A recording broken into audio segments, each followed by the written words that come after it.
Sut y gallwn dalu'r arglwydd am ei holl heilioni tuag atom? Dyrchafwn gwpan iachawdwriaeth a galw ar enw'r arglwydd. Talwn ein haddunedau i'r arglwydd ym mresenoldeb i holl bobl. Y mae Crist ein pasg ni wedi aberthu, am hynny, cadw'n hwyl, gweddiwn.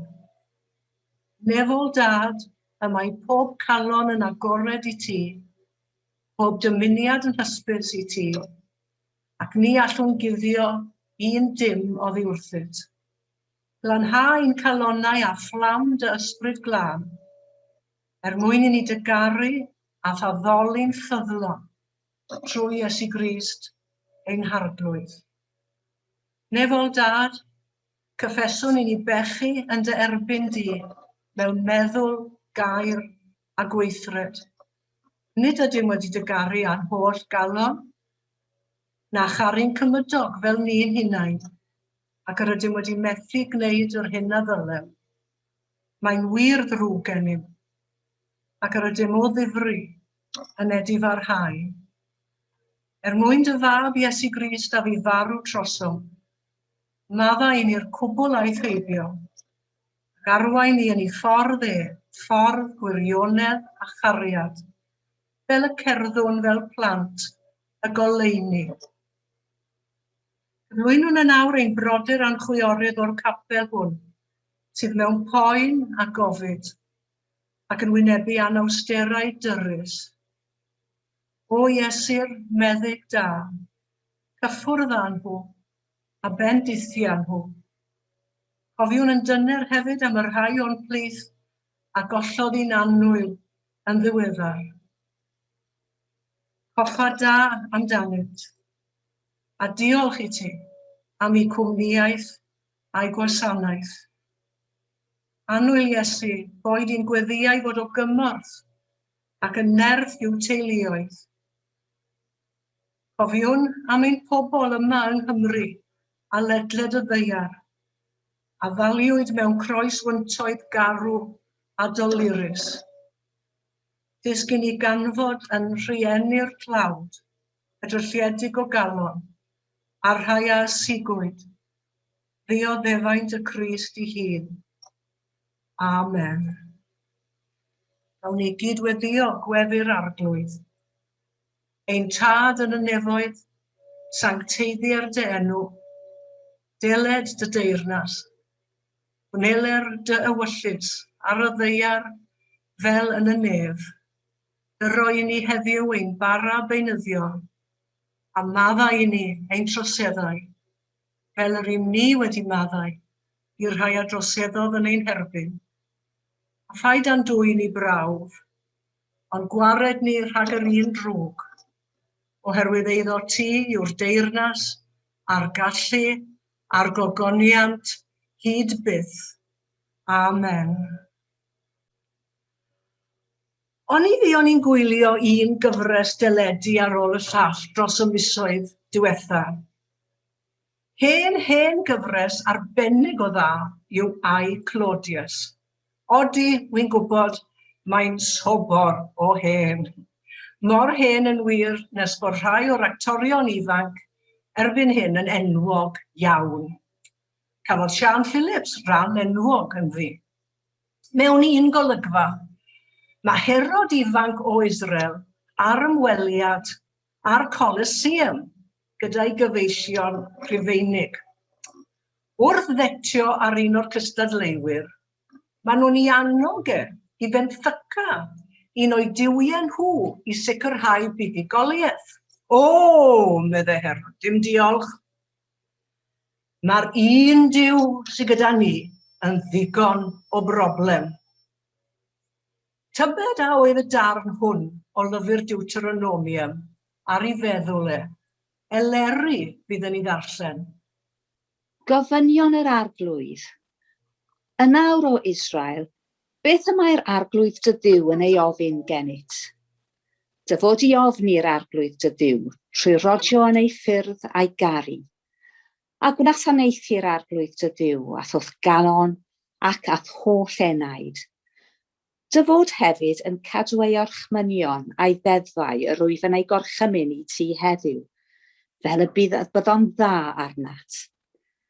Edrych, eiddo'r arglwydd dy ddiw yw'r nefoedd a nef y nefoedd, hefyd y ddeiar a'r cyfan sydd arni. Ond rhoddodd yr arglwydd ei serch ar dy hynafiaid, ac fe'i carodd a dewis ei disgynyddion ar ei hôl. Ie, eich dewis chwi o blith yr holl bobloedd, fel y mae'n gwneud heddiw. Yn nawr, enweidwch eich calonau, a pheidiwch â bod yn styfnig eto, oherwydd yr arglwydd eich diw yw diw y diwiau ac arglwydd yr arglwyddi. Diw mawr, cadarn ac ofnadwy, nid yw'n dangos ffafriaeth nac yn cymryd llwgrw wobr. Y mae'n gwneud cyfiawnder ar amddifad ar weddw, yn caru'r dieithr ac yn rhoi iddynt fwyd a dillad. Yr ydych chwythau i garu'r dieithryn, gan i chwi fod yn ddieithriaid yng Ngwlad yr Aifft. Yr wyt ti ofni'r holl arglwydd dy ddiw a'i wasanaethu. Yr wyt i lynu wrtho ac i dyngu yn ei enw. Ef yw dy fawl ac ef yw dy ddiw, a wnaeth i ti'r pethau mawr ac ofnadwy hyn, a welaist ath lygad dy hun. Beth y mae Duw yn ei ofyn gennyt? Yw'r cwestiwn glywson ni yn arlleniad Eleri. Gwydder Herod yn y gyfres a'i Claudius bod Duw Israel yn disgwyl llawer oddi wrth i bobl.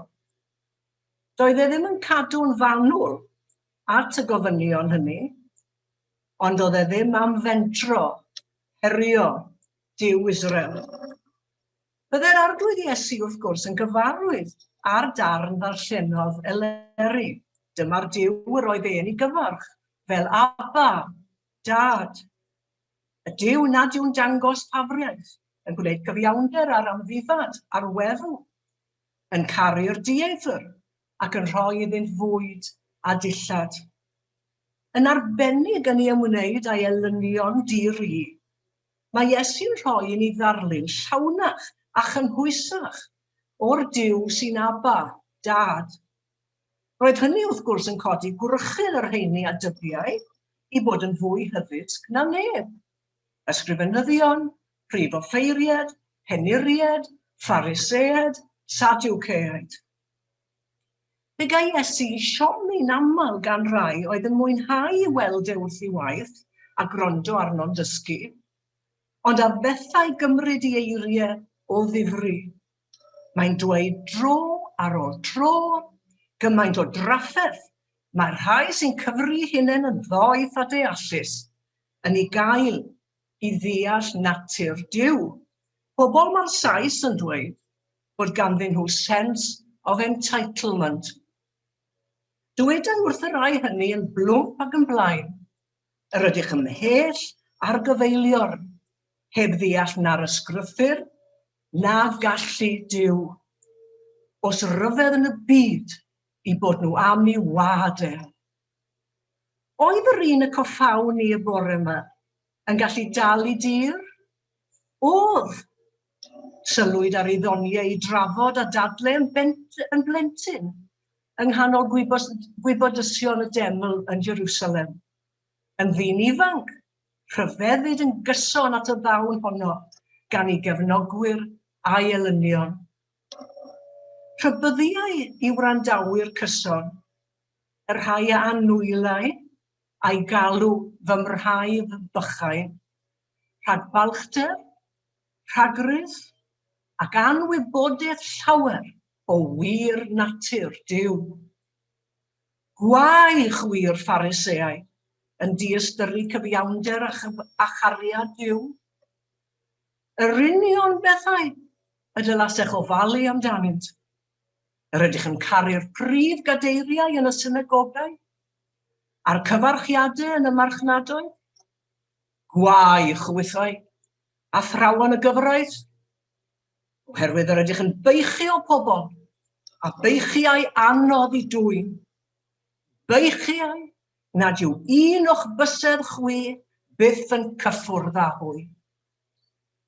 Atebodd un ohonynt ef, athro, wrth ddweud hyn, yr wyt yn ein sarhau ninnau.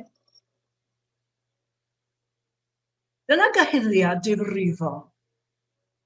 Yr ydych yn beichio pobl a beichiau anodd i dwyn. Beichiau nad yw un o'ch bysedd chwi byth yn cyffwrdd â hwy.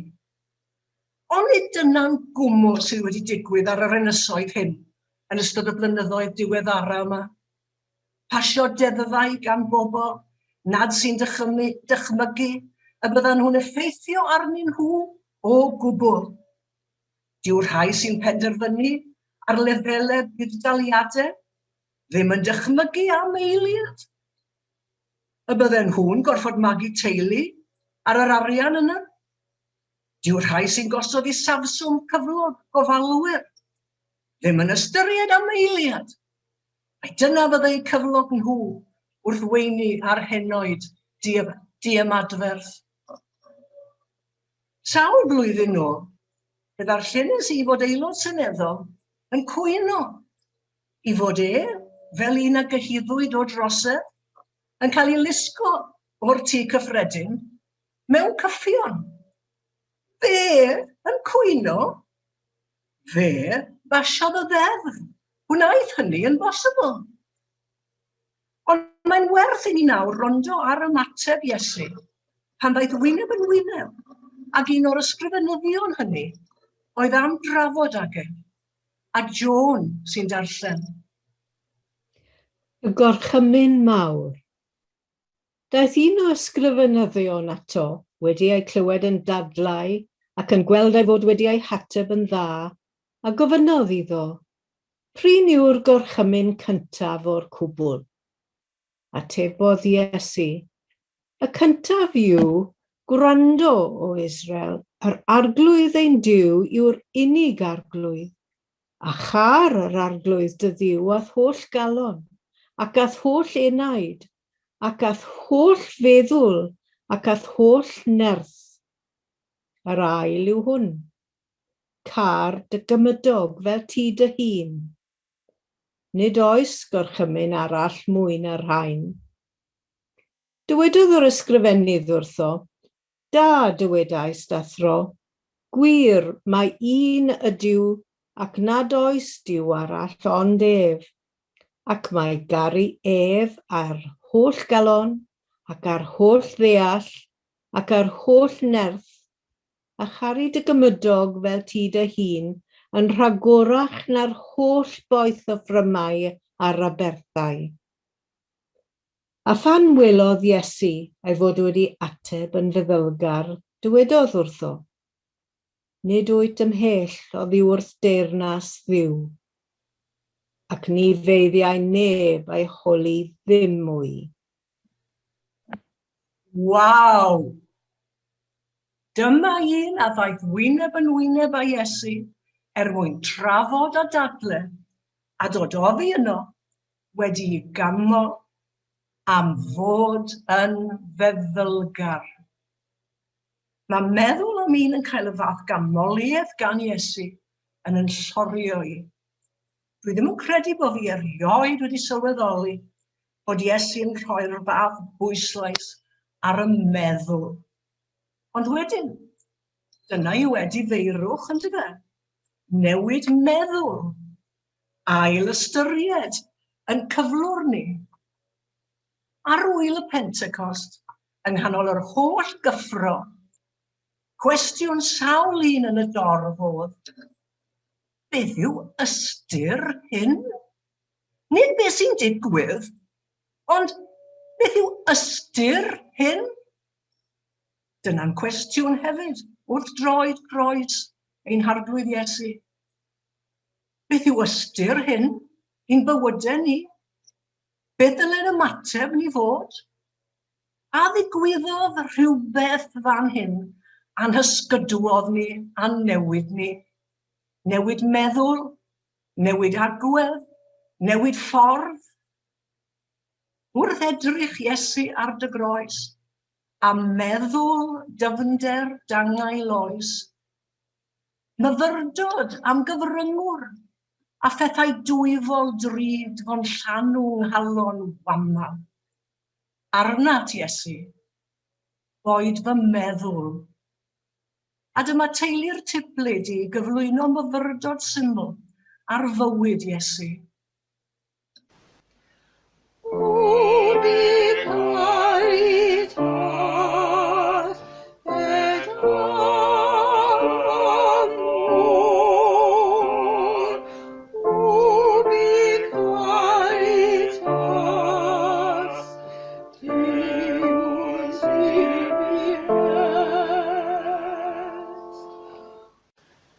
Roedd yn y byd, ond doedd y byd, ei fod yn ddyledus iddo am ei fodolaeth, ddim yn ei adnabod.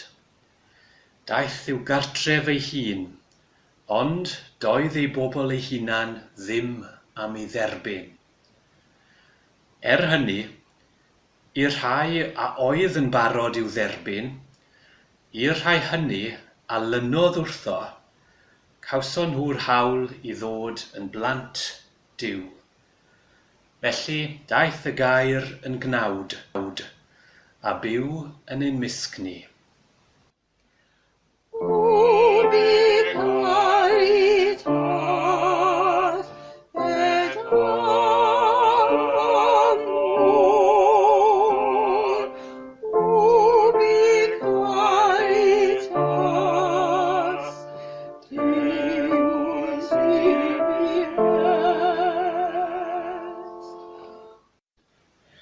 Cymerodd 5 torth a 2 bysgodyn, a'i bendithio, a'i torri, a bwydo'r dyrfa, a doedd neb yn deall, ond anghofiodd pawb am ei newyn.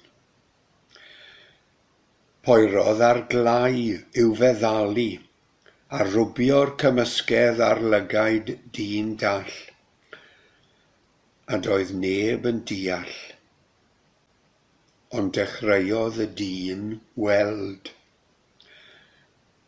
Gorweddodd i gysgu yng nghanol storm, a, pham ddihunodd, fe ddywedodd wrth y gwynt a'r tonnau i fod yn dawel, a doedd neb yn deall, ond daeth popeth yn gysurus unwaith eto.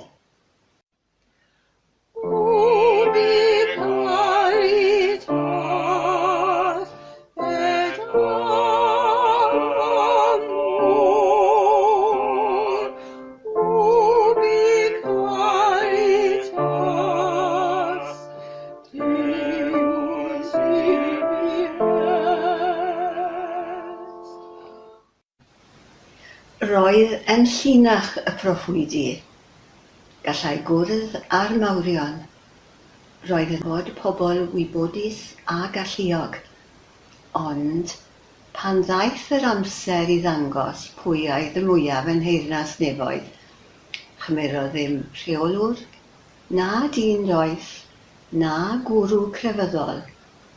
Dododd blentyn bach yn y canol a dweud, os na ddewch chi fel plentyn, chewch chi ddim mynediad i deyrnas nefoedd.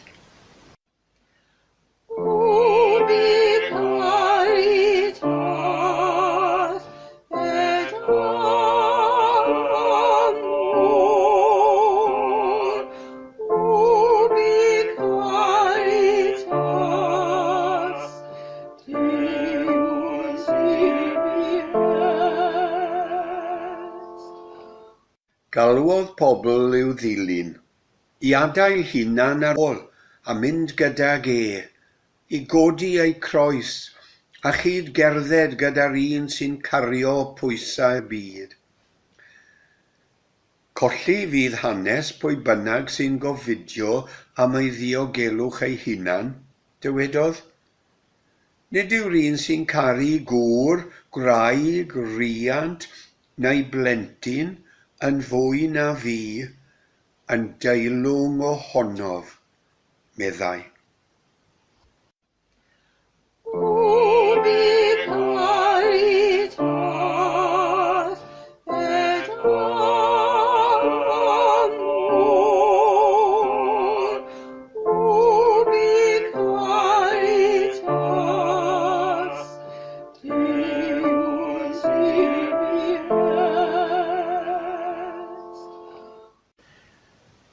i'w gartref ei hun, ond doedd ei bobl ei hunan ddim am ei dderbyn. Hynny, i'r rhai sy'n ei dderbyn, i'r rhai sy'n glynu wrtho, mae'n rhoi hawl iddynt i ddod yn feibion a merched y Duw byw. Myfyrdod am gyfryngwr a phethau dwyfol drud. Myfyrdod o'r fath a ysbrydolodd emyn Robert ap Gwilym Ddu, y betws fawr llan y stumdwy.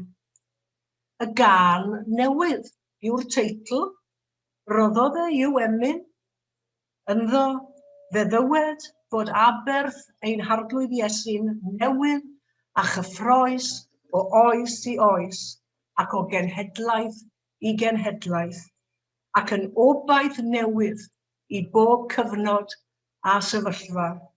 Beryl sy'n darllen. Mae'r gwaed a redodd ar y groes o oes i oes i'w gofio. Rhy fyr yw tragwyddoldeb llawn i ddweud yn iawn amdano. Prif destun holl ganiadau'r nef yw iddo ef a'i haeddiant, a dyna sain telynau glân ar uchaf gân gogoniant. Mae hynod rinwedd gwaed yr oen a'i boen wrth achub enaid, yn sainion uwch ar danau'r nef na hyfryd lef seraffiaid. Mewn oesoedd rif y tywod man, ni fydd y gân ond dechrau, rhyw newydd wyrth o iangau drud a ddaw o hyd i'r golau. Ni thraethir maint anfeidrol werth a'i aberth yn dragywydd, treulio myrdd o oesoedd glân, ni fydd y gân ond newydd.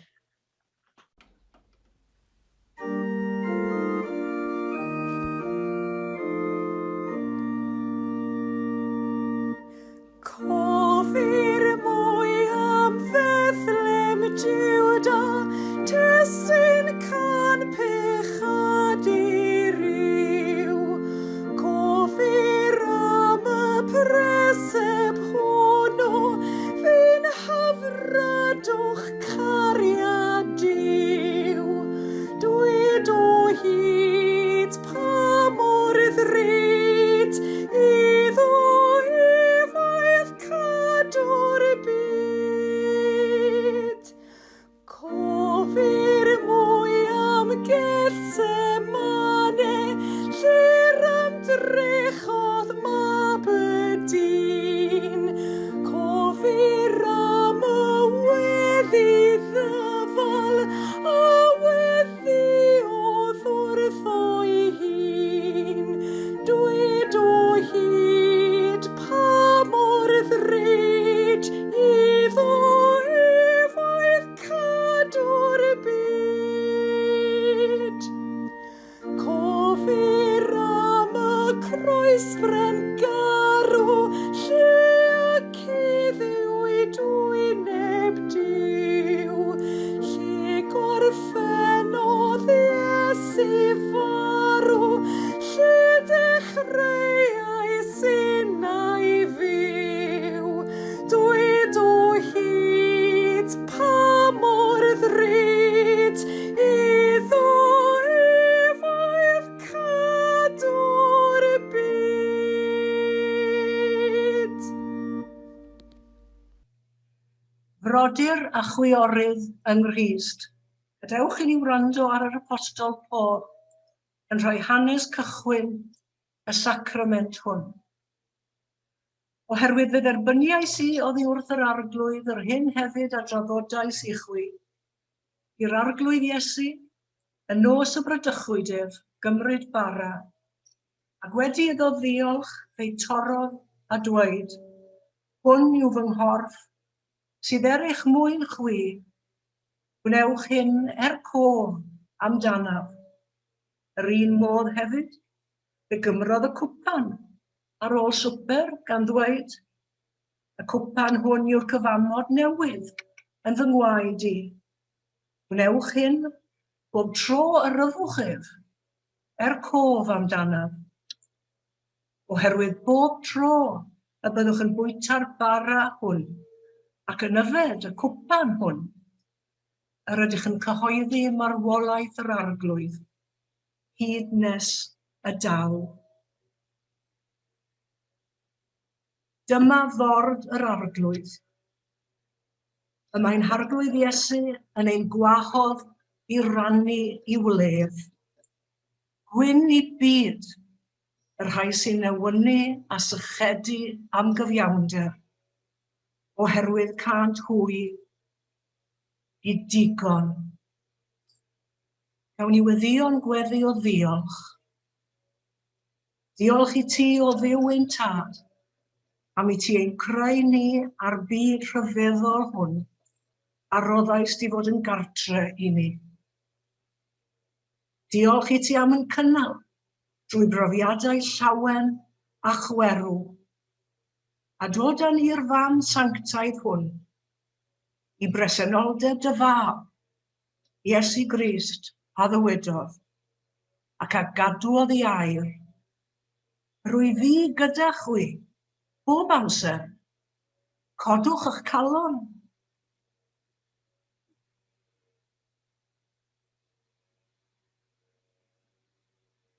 Yr arglwydd Iesu yn nos y bradychwyd ef a gymerodd fara.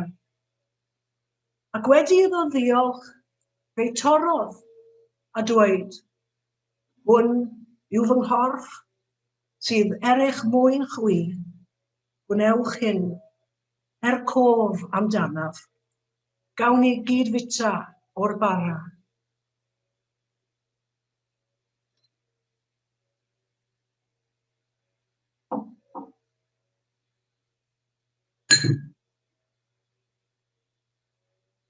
Yr un modd hefyd, fe gymerodd Iesu'r cwpan ar ôl swper gan ddweud, cwpan hwn yw'r cyfamod newydd yn fy ngwaed i. Gwnewch hyn bob tro yr yfwch ef, cof amdanaf. Oen Duw sy'n dwyn ymaith bechodau'r byd, trigar ha wrthym. Oen Duw sy'n dwyn ymaith bechodau'r byd, trigar ha wrthym. Oen Duw sy'n dwyn ymaith bechodau'r byd, dyro i ni, dy dangnefedd, gawn ni gyd yfed o'r cwpan.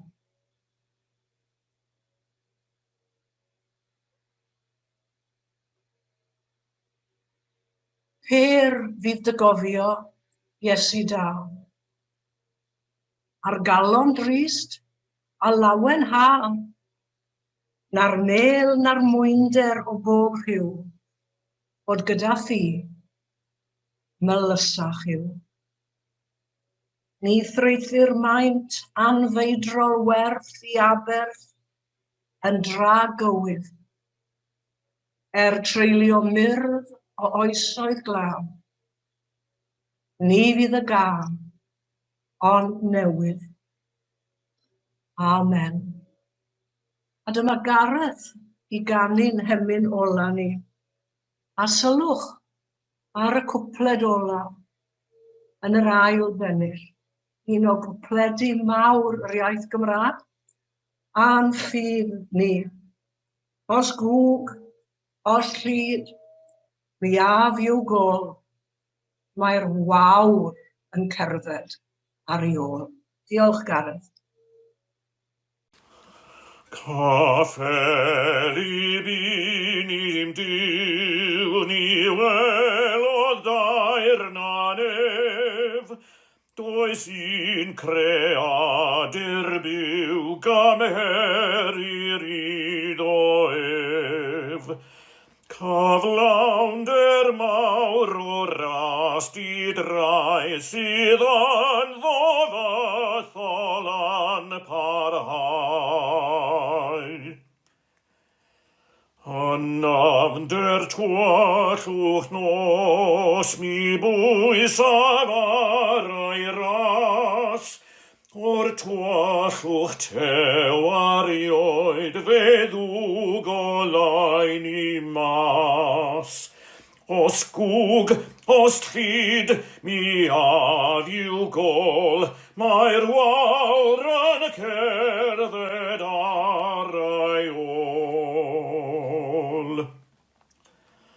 Am frostiaf anddo efos am derfasg ar byd, os diliw ddawr ailwaith I guddio'r ddair I gyd. Rhyw noddfa lawn a lloches i'wch damestl nan fan oelid ci. Gras ein harglwydd Iesu Grist, a chariad Duw, a chymdeithas yr ysbryd gla, a fyddo gyda ni oll, hyd byth. Amen.